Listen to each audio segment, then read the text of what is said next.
Buonasera. Bonsoir à tous. Voilà, une question ce soir particulièrement épineuse à laquelle je ne m'attendais absolument pas. Una domanda stasera particolare a quale non mi aspettavo per niente, che riguarda la guerra, relative à la guerre.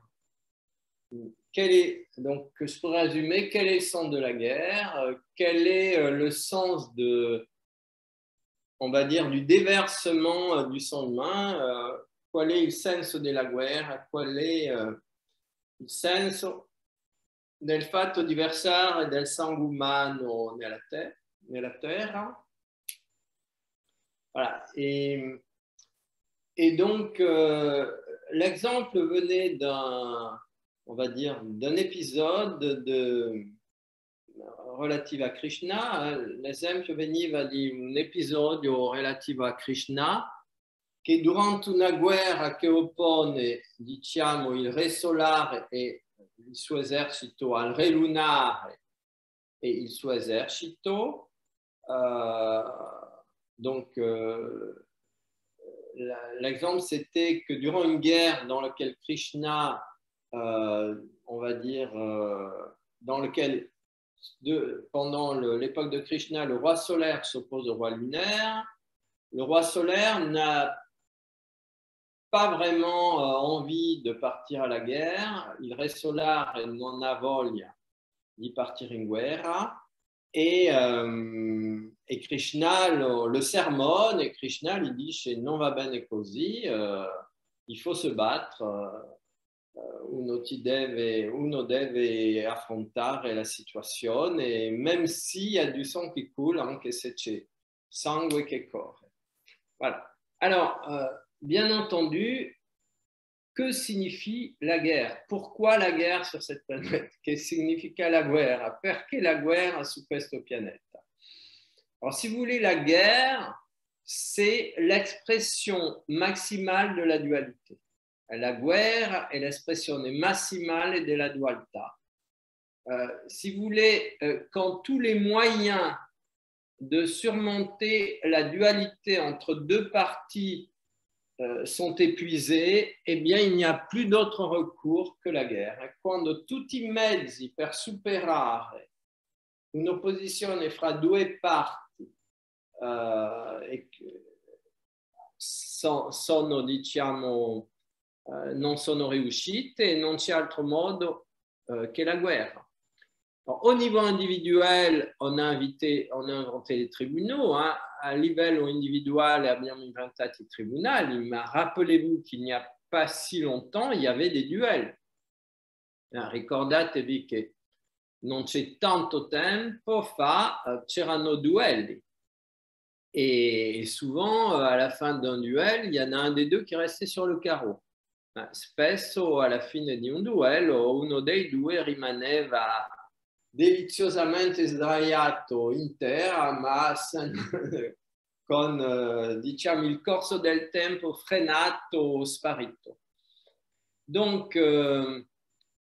c'est l'aboutissement total de la dualité. Et si vous voulez, rappelez-vous, dans l'Antiquité, c'est tout à fait extraordinaire combien il y avait de guerres. Ricordatevi nell'antiquità quanto c'erano delle guerre. Je pense à la guerre de Troie, sto pensando alla guerra di Troia, et à quel point toute l'histoire de l'umanité, on va dire, est marquée par les guerres. Et toute la storia dell'umanità è basata sulla guerra. La Bible est un récit absolument effroyable de massacre. La Bibbia è un racconto veramente terribile di massacri. Et les livres sacrés des autres religions ne sont pas en reste. Et i libri sacri delle altre religioni fanno lo stesso. Et donc, que ce soit Krishna ou l'histoire des livres saints hindous, ça canarde vraiment. Hein. Se vediamo i libri santi indiani e non solo Krishna, la guerra è permanente. Alors, si vous voulez, encore une fois, la guerre, ça provient de l'impossibilité pour les êtres humains de se mettre d'accord. La guerra proviene dell'impossibilità per essere umani di mettersi d'accordo.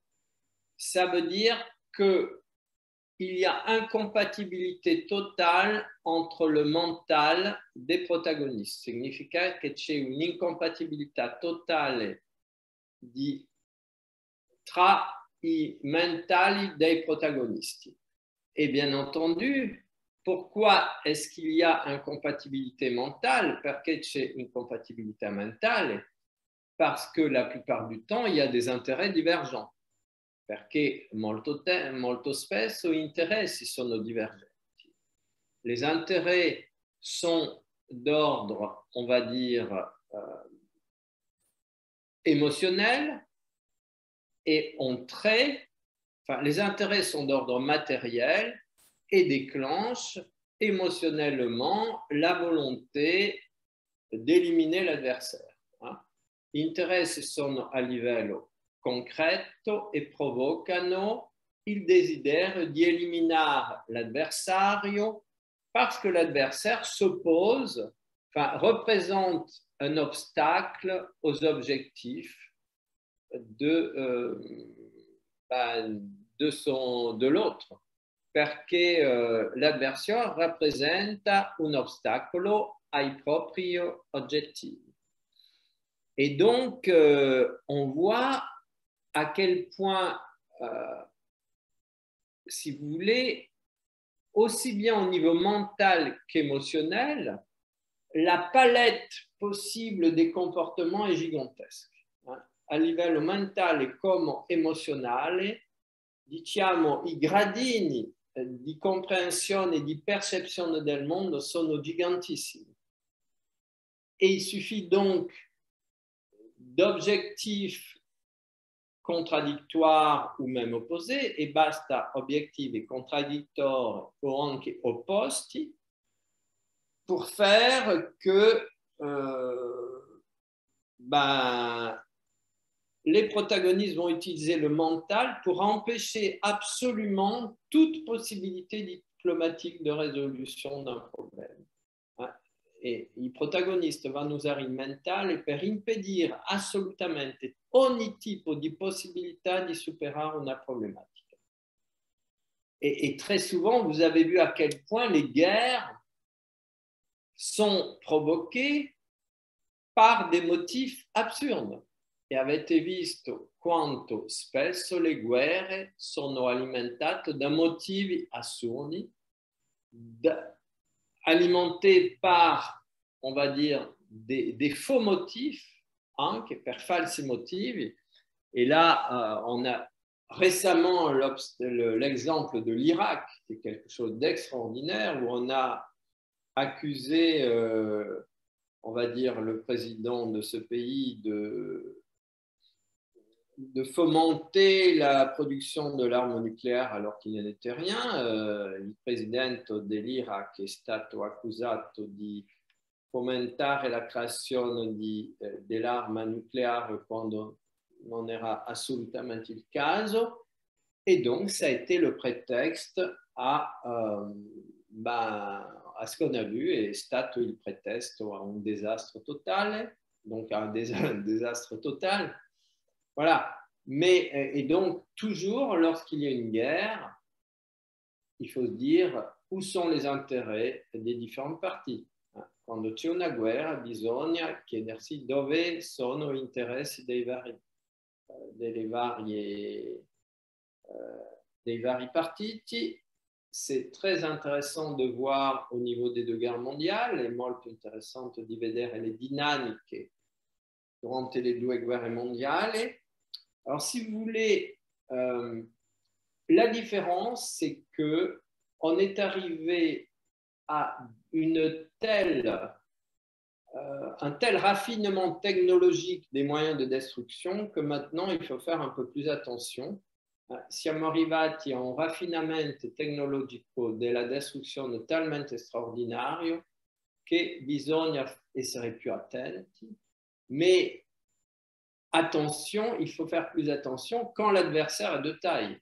Bisogna fare essere più attento quando l'avversario è forte, mais quand l'adversaire, comme on l'a vu au Koweït, est faible, et quand l'adversaire est débole, on peut le massacrer en toute impunité, può essere massacrato molto facilmente.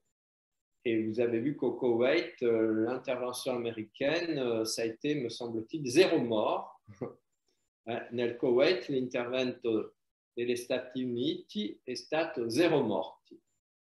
Alors, ça, si vous voulez, la dualité à d'autres niveaux, la dualità a altri livelli. Et si vous voulez, derrière les luttes entre les humains, dietro les lotte tra gli umani, il y a toujours la lutte entre les forces de l'ombre et les forces de la lumière. Dietro le lotte umane apparenti, c'è sempre la lotta fra le forze di luce et les forces scure. C'est absolument mathématique. C'est parfois plus compliqué, a volte è più complicato, parce que les forces de, on va dire, de lumière et d'obscurité peuvent, en même temps qu'elles combattent un adversaire, prendre part à l'intérieur d'un même camp à une recherche de prévalence. Hein?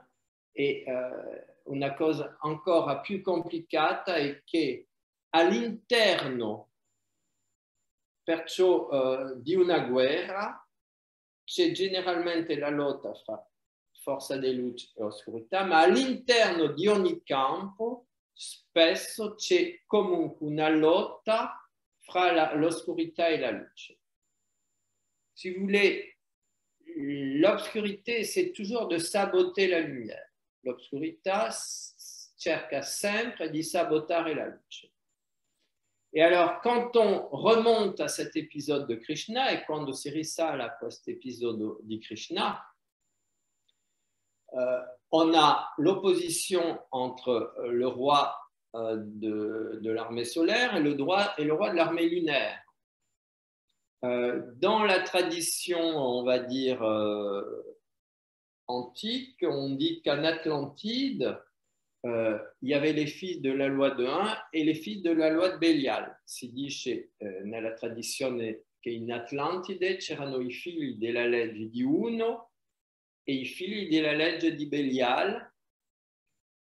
Les fils de la loi de 1 eh bien, travaillaient avec le 1, c'est-à-dire avec l'unité, avec le tout, avec la lumière. Et i figli della legge di Uno lavoravano con la luce, con l'unità con il tutto, et les fils du Bélial travaillaient avec la bête, avec les forces de destruction et avec, on va dire, la peur et la violence. E i figli del Bélial lavoravano con la paura, la destruzione e la violenza. Et on retrouve absolument ce thème-là dans l'épisode qui nous est signalé, e ritroviamo assolutamente questa tematica nell'episodio che ci viene segnalati, parce que l'armée du roi solaire correspond aux armées de lumière, hein. L'esercito del re solare corrisponde all'esercito della luce, et l'armée, c'est-à-dire la loi de 1, perciò la legge dell'uno, et l'armée du roi lunaire correspond aux forces des ténèbres, et l'esercito del re lunare corrisponde alle forze dei ténébroses, et perciò i figli di Belial, les forces ténébreuses, c'est-à-dire les fils de la loi de Belial. Et donc, bien entendu, Krishna est aux côtés du roi solaire, puisque tous les grands initiés sont des êtres solaires. Chiaramente Krishna fa parte aiuta al re solare perché tutti gli iniziati sono di dimensione solare. Et donc, bien sûr qu'il va y avoir beaucoup de morts. Chiaramente ci sarà molte morte. Mais si vous voulez, ceux qui se battent pour la lumière empêchent le triomphe de l'ombre. Quelli che lottano per la luce impediscono il triomphe de l'ombre. Et le triomphe de l'ombre aurait des conséquences tellement abominables que, eh bien, malheureusement, il faut faire le sacrifice de vie humaine. Il trionfo dell'ombra avrebbe delle conseguenze talmente abominabili che bisogna fare un po' di sacrificio di vite umane. Et si vous voulez, vous avez par exemple dans les arts martiaux japonais, avete negli arti martiali giapponesi, le culte vraiment, la guerre est un art. Negli arti martiali japonaises, la guerre est un art. Parce que la guerre, c'est un moyen de dépasser ses peurs. La guerre è un modo di superare le paure. De ce fait, c'est toujours un moyen de transcendance. Perciò è sempre un modo di trascendenza. Même si ce n'est pas la voie la plus économique, anche se non è la legge più economica, loin s'en faut, è molto loin s'en faut, c'est-à-dire que si c'est évitable, tous les moyens sont mis en œuvre pour l'éviter par les forces de lumière. Se volete, se evitabile, tutti i mezzi sono messi a posto dalle forze di luce. Ma se non c'è più nessuna possibilità, c'è da evitare il disastro assoluto della prevalenza delle forze scure sulla coscienza umana.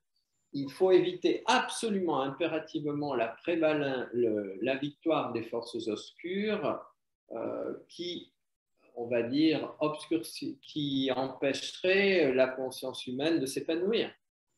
Voilà. Et donc, si vous voulez, même à des époques très reculées, la guerre était tellement le moyen fondamental de, on va dire, de surmonter les conflits. Nei tempi remoti la guerra era talmente il modo numero uno per superare i conflitti, et le sang versé était considéré comme un moyen fondamental pour se faire accorder les bienfaits du ciel. Ricordatevi che in un tempo molto remoto i sacrifici umani erano utilizzati perché il sangue versato serviva a attirare les aiuti del cielo. Donc, les sacrifices humains permettaient de s'attirer l'aide du ciel. Mais ça, si vous voulez, toujours, l'aide, ceux qui utilisaient des sacrifices humains faisaient appel aux forces obscures et demandaient l'aide des forces obscures. Sempre i sacrifici umani erano fatti da gente che chiedeva l'aiuto della parte scura del divino, perciò le forze scure. Et ça a été un grand progrès dans l'humanité de remplacer les sacrifices humains par des sacrifices animaux. È stato un grande progresso nella storia dell'umanità di rimpiazzare i sacrifici umani da sacrifici di animali.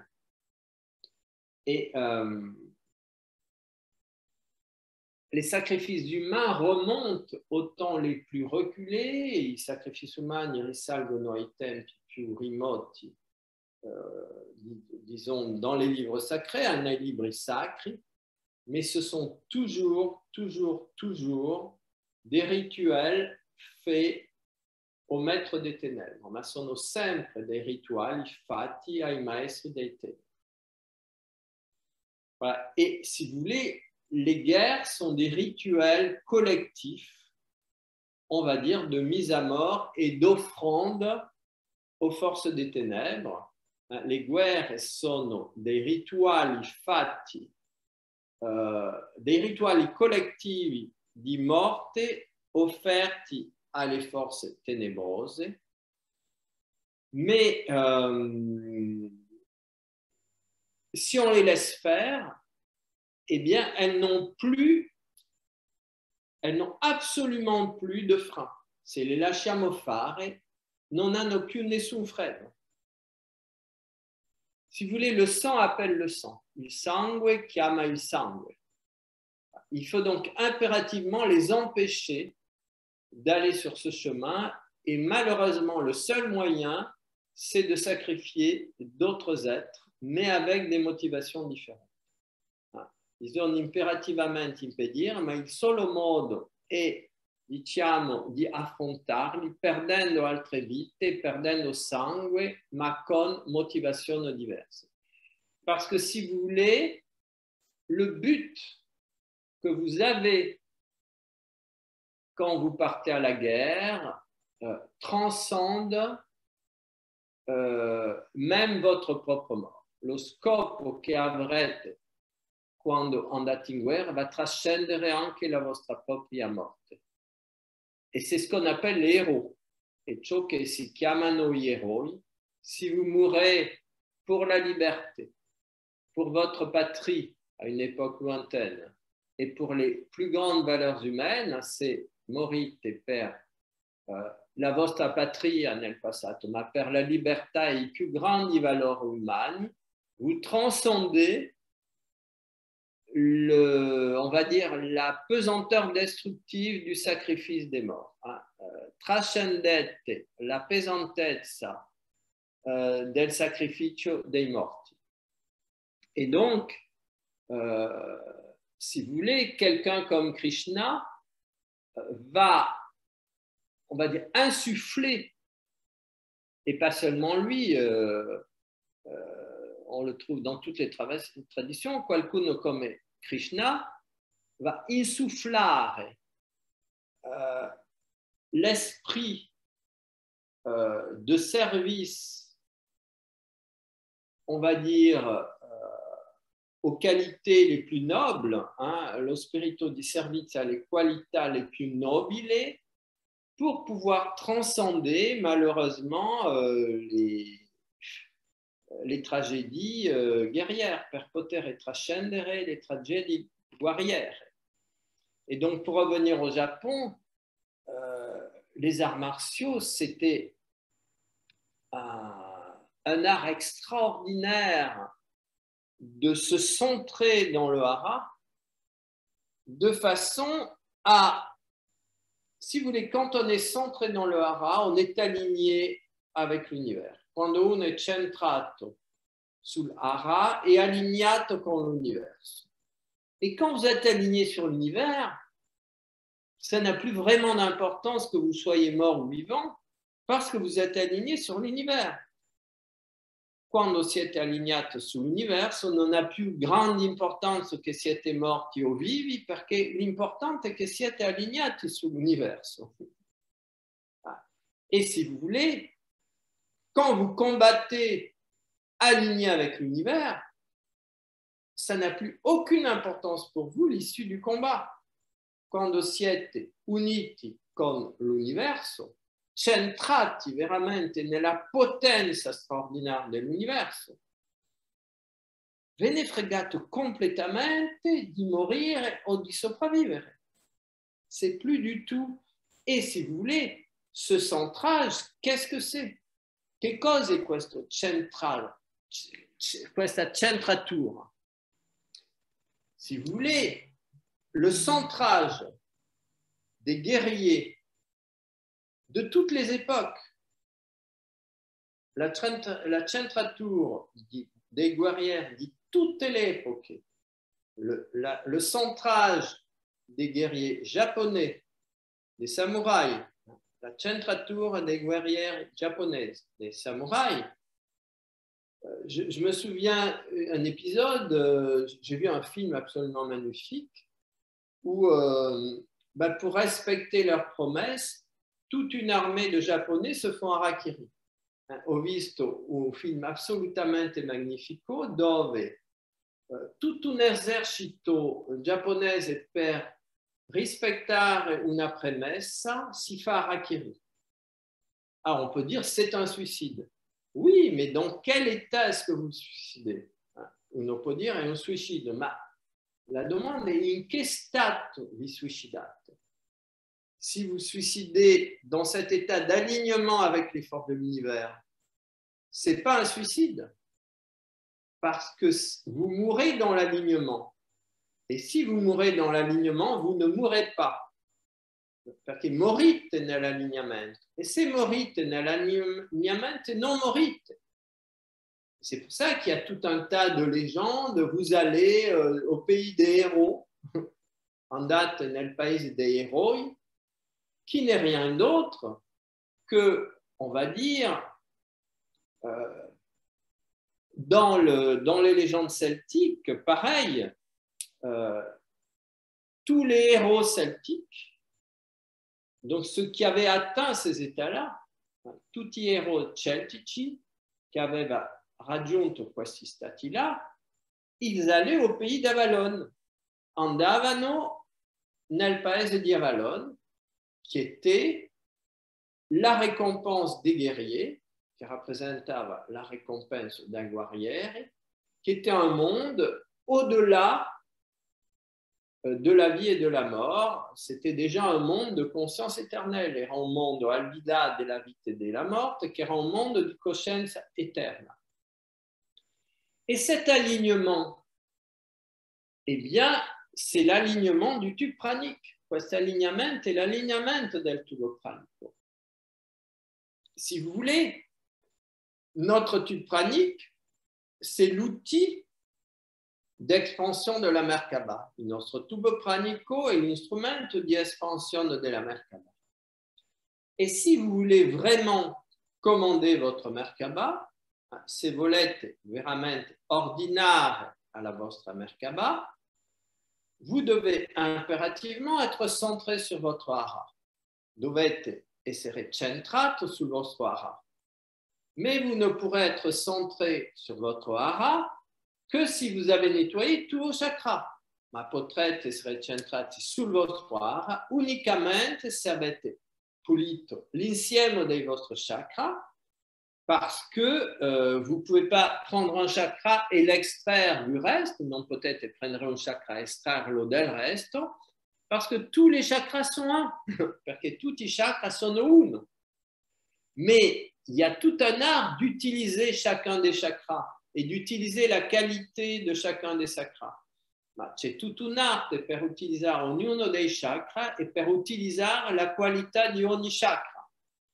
Et la qualité du centre hara, c'est la stabilité et la force. La qualità del centro hara est la qualità, la force, qui permet de contrôler sa Merkaba, qui permet de contrôler la sua Merkaba.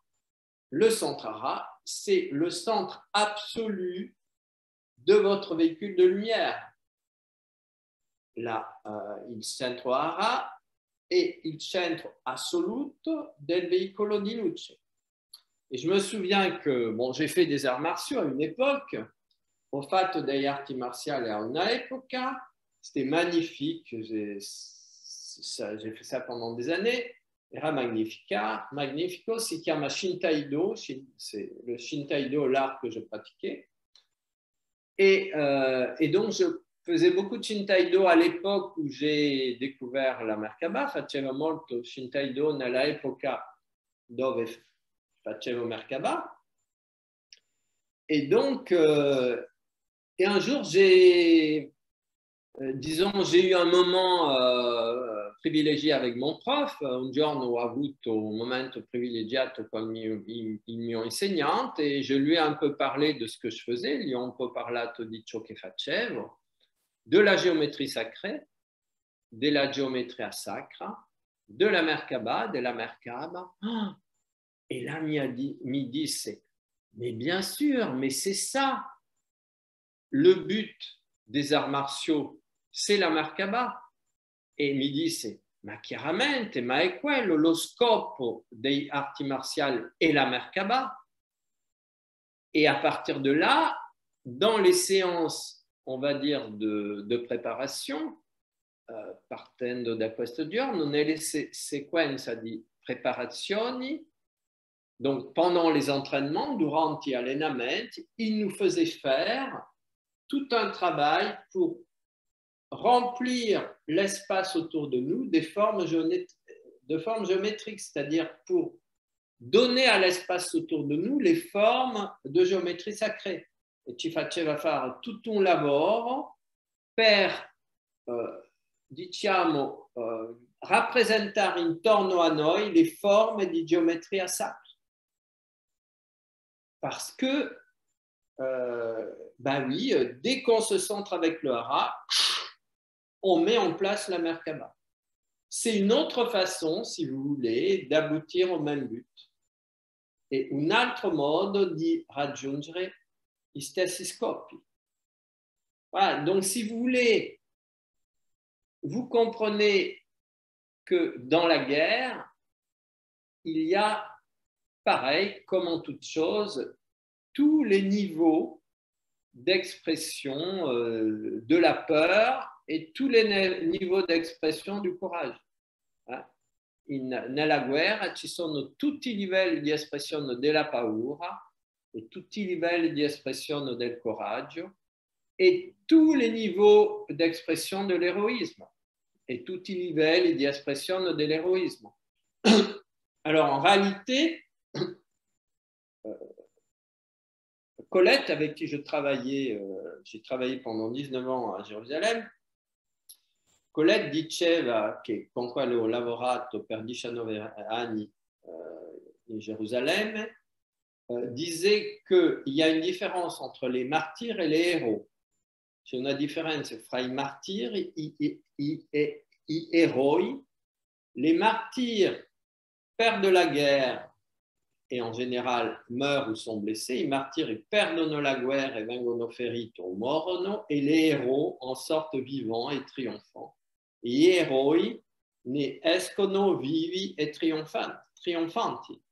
Donc si vous voulez, vous pouvez voir à ce moment-là la guerre comme le moyen, eh bien, de sortir du lot des martyrs et de devenir un héros.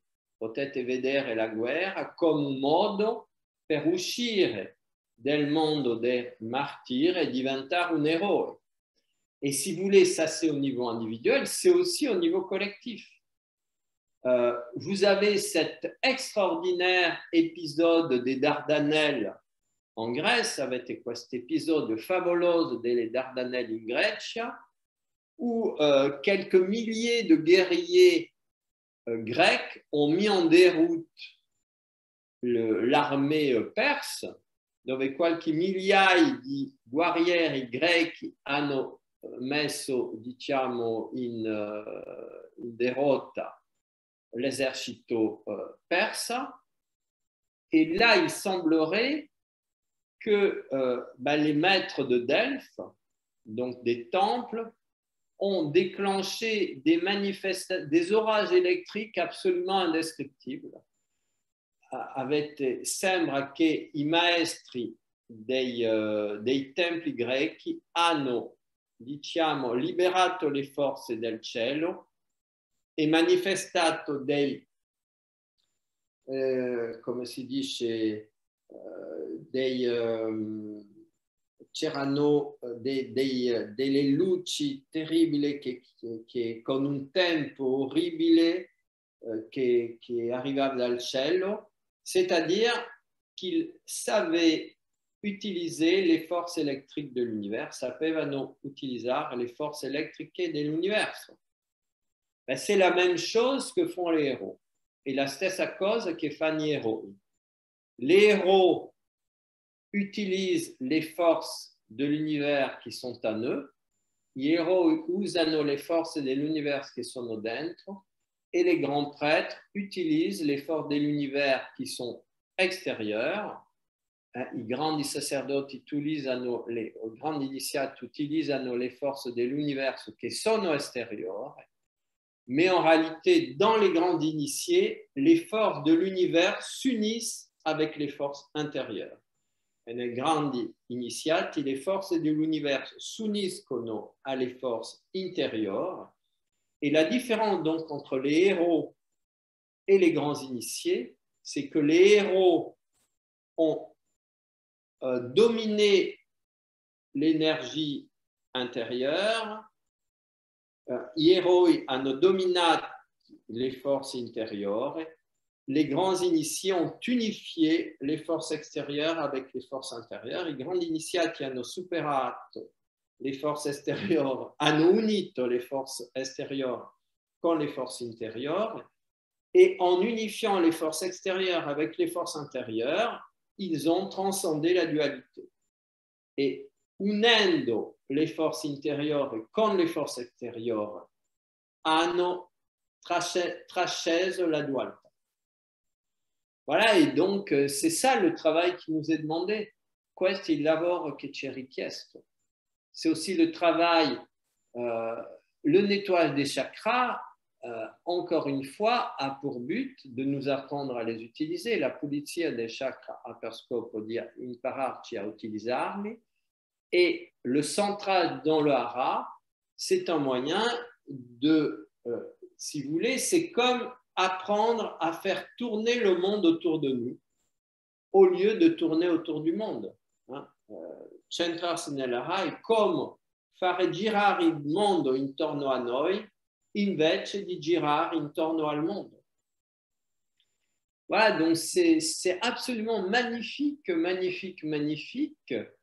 Et c'est de cette façon qu'on peut interpréter ce passage de Krishna, on va dire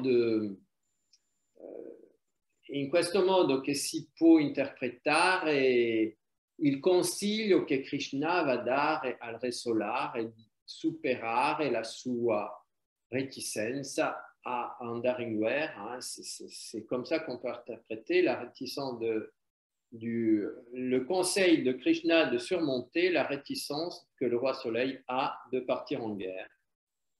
Parce que c'est aussi une école de vie.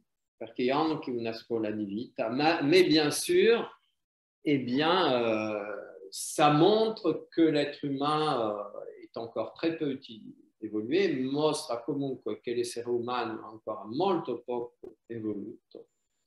Mais les forces, très souvent, le seul moyen de dégommer les forces des ténèbres, c'est la guerre. Et encore maintenant,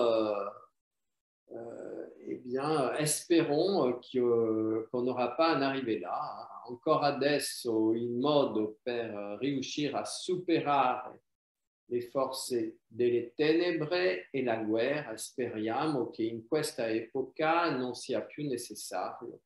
Et c'est certainement ce que les temps très proches vont nous montrer, ciò che i tempi vicini ci vanno mostrare, parce que s'il y a suffisamment d'humains qui sont devenus des héros, se ci sono sufficientemente umani che sono diventati eroi, s'il y a suffisamment d'humains qui ont uni, qui sont allés encore au-delà et qui sont devenus des grands initiés, se ci sono sufficientemente umani che sono andati al di là e che sono diventati grandi iniziati, à ce moment-là, les forces obscures seront terrassées par la puissance unitaire des êtres de lumière. Les forze scure saranno aplastate dall'energia di luce, dall'energia unitaria delle forze di luce. Voilà, et c'est ça le travail qui nous est demandé actuellement. Questi lavoro che ci è chiesto attualmente. Voilà, donc merci d'avoir posé cette question inattendue. Grazie tanto di aver fatto questa domanda particolarmente inaspettata.